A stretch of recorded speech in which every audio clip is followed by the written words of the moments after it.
Best varicose wines చికిత్సనే పొందండి. నొప్పి లేని చికిత్స కోసం సంప్రదించండి ఎవిస్ హాస్పిటల్. నమస్కారం. కార్తీక పురాణం 25వ అధ్యాయంలోకి వచ్చాం. అంబరీషోపాఖ్యానం చెప్పుకుంటున్నాం మనం. ఈ బ్రాహ్మణులందరినీ ఈయన అడిగాడు, ఏం చేయాలి అని అడుగుతుంటే న్యాయంగా విచారించి ఇలా చెప్తున్నారు. ఓ అంబరీష్ మహారాజా, నీకు ఇప్పుడు 2 పక్కల నుంచి కంఠపాశ రజ్జు ప్రాప్తమైంది.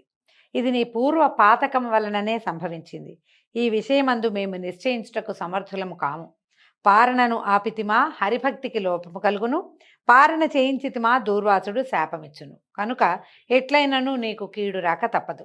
అందువలన దేనికి నీవు ఒప్పుకుందువో ఆలోచించుకుని నీవే నిశ్చయించుకోను. డిసైడ్ ఆన్ యువర్ ఓన్ అంటున్నారు. సొంతంగా నిశ్చయించుకో. భూసురులు చెప్పిన మాటలను విని రాజు వారితో తన నిశ్చయాన్ని ఇట్లా చెప్పాడు. ఏం చెప్పాడు? ఓ భూసురులారా, విష్ణుభక్తిని విడుచుట కంటే భూసుర శాపము కొంత మంచిది. భగవంతుడిని విడిచిపెట్టడం కంటే శాపాన్ని స్వీకరిస్తాను నేను. దైవాన్ని మాత్రం విడవలేదండి.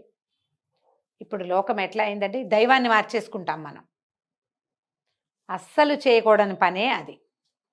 ప్రపంచాన్ని వదిలేసినా పర్వాలా, దైవాన్ని మాత్రం వదిలిపెట్టకూడదు. నేను ఇప్పుడు కొంచెం జలం చేత పారణ చేయుదును. ఈ జలపానము భక్షణ మగును, అది భక్షణ మగునని చెప్పి ఉన్నారు కాబట్టి ఇక్కడ శృత్యర్థ బోధక ప్రమాణం కాబట్టి జలపారణం చేత ద్వాదశి అతిక్రమణ దోషం రాదు, విప్రతి తిరస్కారము లేదు. ఇలా చేస్తే దూర్వాసుడు శపించడు, నా జన్మాంతర పాతకం కూడా నశిస్తుంది అని చెప్పి రాజు ఇట్లా నిశ్చయం చేసి, అంటే జలం తీసుకుంటే తీసుకున్నట్టు అవుతుంది కానీ తిన్నట్టు కాదు, తిననట్టు కాదు, తీసుకున్నట్టు అంతే.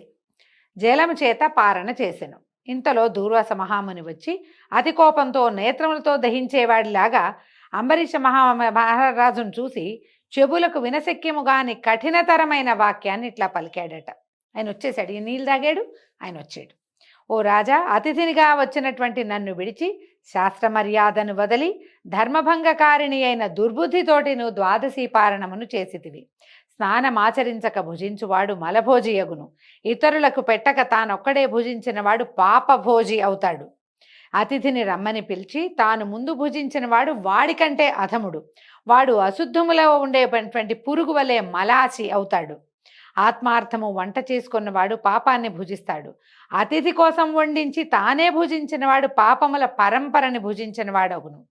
అగ్నిపక్వమైనది కానీ పక్వము కానిది కానీ పత్రము కానీ పుష్పము కానీ ఫలము కానీ పాలు కానీ అన్నమునకు బదులుగా ఏది భుజించబడునో అది అన్నమే అగును. నీవు అంగీకృతమైనటువంటి అతిథిని నన్ను వదిలి దుష్టబుద్ధి కలవాడవై అన్నప్రతినిధిని చేసినావు. బ్రాహ్మణ తిరస్కారివైన నీవెట్లు హరిభక్తుడవు కాగలవు? ఓరి మందుడా, ఎప్పుడైనా నువ్వు బ్రాహ్మణులను తిరస్కారం చేయవచ్చునా? నీకు హరి దైవం ఎట్లగును? అతని యందు నీ భక్తి ఎట్టిది? బ్రాహ్మణ విషయమందును హరి విషయమందును నీకంటే పాపాత్ముడు ఇంకొకడు లేడు. అనగా నీవు బ్రాహ్మణుడైన నన్ను వదలి భుజించదు గనక నీవు బ్రాహ్మణ తిరస్కారివైనావు. బ్రాహ్మణ తిరస్కారము చేతనే బ్రాహ్మణ ప్రియుడైన హరిని కూడా తిరస్కరించిన వాడవైతివి. ఓ రాజా, ఇప్పుడు నన్ను తిరస్కరించటం ఎట్లా ఉందంటే నీ మదం చేత నీ పురోహితుని తిరస్కరించినట్లే. నువ్వు ఆయన తిరస్కరిస్తే ఎట్లాగో నన్ను తిరస్కరించినా అంతే. నీవు ధర్మాత్ముడవని పేరు పెట్టుకొని ధర్మ మార్గములను నశింపచేయుచున్నావు. ఓరి పాపాత్ముడా, ఈ భూమి యందు పుణ్యాత్ముల పాలిట నీవెట్లా ప్రాప్తమయ్యావు? భూమి అంతా పుణ్యాత్ములతో ఉంటే నువ్వు పాపాత్ముడవైన నువ్వెట్లా రాజు అయ్యావు? నువ్వెట్లా చక్రవర్తి సార్వభౌముడు కదా అయినా ఎందుకయ్యావు అని అడుగుతున్నాడు. అనగా నీవు రాజువు గనక పుణ్యాత్ములు నిన్ను ఆశ్రయించవస్తారు, నీవు దుర్మార్గుడివి గనక వాళ్ళని బాధిస్తావు, కాబట్టి నీవు ధర్మ కంటకుడు అవుతావు. దూర్వాసుడు ఇట్లా గట్టిగా ఆయన అరిచి కేకలు పెడుతుంటే అంబరీషుడు భయపడి నమస్కారం చేసి పాదాలు పట్టుకుంటున్నాడట. పట్టుకుని ఇలా ప్రసన్నుని చేసుకోవడానికి ఇట్లా ప్రార్థించాడయ్యా, నేను పాపుడను, పాపకర్ముడను, పాప మానసుడిని కూడా. నేను శరణు వేడుతున్నాను, నన్ను రక్షించు అన్నాడు. నేను ధర్మ మార్గం తెలియక పాపమనే పంకిలంలో పడి బురదలో పడి దుఃఖిస్తున్నాను. నిన్ను శరణు వేడుతున్నాను, నన్ను రక్షించు. నేను క్షత్రియుణ్ణి, జ్ఞానం లేక పాపాలను చేశాను. నీవు బ్రాహ్మణుడవు, శాంతి స్వరూపుడవు కాబట్టి నన్ను రక్షించు. బ్రాహ్మణులు క్షమాయుక్తులై ఉంటారు. మీ వంటి మహాబుద్ధిమంతులు కృపావంతులై మా వంటి పాప సముద్ర మగ్నులను ఉద్ధరించాలి. నేను పాపమే చేశాను, నన్ను రక్షించు. నువ్వు బ్రాహ్మణుడివి కదా. ఇట్లు పాదాల మీద పడి పరిపరి విధాలుగా ప్రార్థిస్తున్నటువంటి రాజును కఠినుడైన దూర్వాసుడు అత్యంత కఠినత్వాన్ని వహించి తన ఎడమ కాలితో తన్ని దూరముగా పోయి నిల్చుండి మిక్కిలి కోపంతో శాపం ఇవ్వడానికి ప్రయత్నిస్తూ ఇట్లా అన్నాడు: ఓ రాజా, నేను దయగలవాడనే కాని నాకు శాంతి లేదు.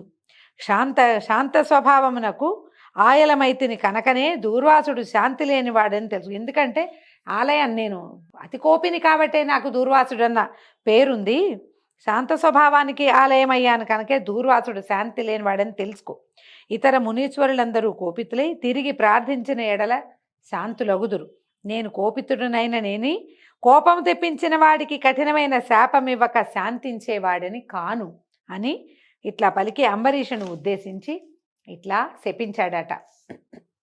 ఏమన్నాడు? నేను శాస్త్రార్థవేదిని గనక జలముతో పారణ బ్రాహ్మణుని కంటే ముందు చేసితివని గర్వంతో, అంటే ముందే నేను పారణ చేశాను బ్రాహ్మణి కంటే ముందు అనే గర్వంతో ఉన్నావు కాబట్టి నీకు ఈ 10 జన్మలు వస్తాయి అని చెప్పి 10 జన్మలందు గర్వము పొందదగింది ఒక్కటి కూడా లేదు కనుక గర్వించిన వాడికి గర్వభంగకరాలైన 10 జన్మల్ని ఇస్తున్నానని భావం. ఇట్లా ఏమన్నాడు? నువ్వు మత్స్యాని వైపోవు, కూర్మాని వైపోవు, వరాహాని వైపోవు, వామనుడి వైపోవు, వికృతముఖుడి వైపోవు, బ్రాహ్మణ అతి క్రూరుడైన బ్రాహ్మణుడివికా, జ్ఞానసూర్యుడైన క్షత్రియుడివికా, దయాసూనుడైన బ్రాహ్మణుడివికా నువ్వు అని ఇన్ని మాటలు, నువ్వు అదైపో అని శపించేశాడు.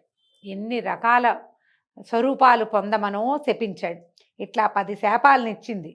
నన్ను అవమానపరిచిన వాడికి ఇంకా శాపం ఇవ్వాలని అనిపించిందట. ఆయన చాలేదు, ఎన్ని ఇచ్చి నువ్వు చాపై పుట్టు, కూర్మానివై పుట్టు, వరాహానివై పుట్టు, వామనుడి వైపో, వికృతముఖం కలిగిన వాడి వైపో, తర్వాత క్రూరుడైన బ్రాహ్మణుడి వైపో, జ్ఞానసూర్యుడైన క్షత్రియుడి వైపో, అంటే ఇవన్నీ జన్మలు వరస, ఆ వరస ప్రకారం చెప్తున్నాడు అనమాట. దయాశూన్యుడైన బ్రాహ్మణుల వైపో అని ఇలాగా ఎన్నో శాపాలు నోటికొచ్చినవన్నీ అనేసి ఇంకా ఇంకా ఇంకా ఏదో అనేద్దాం అనుకున్నాడనమాట.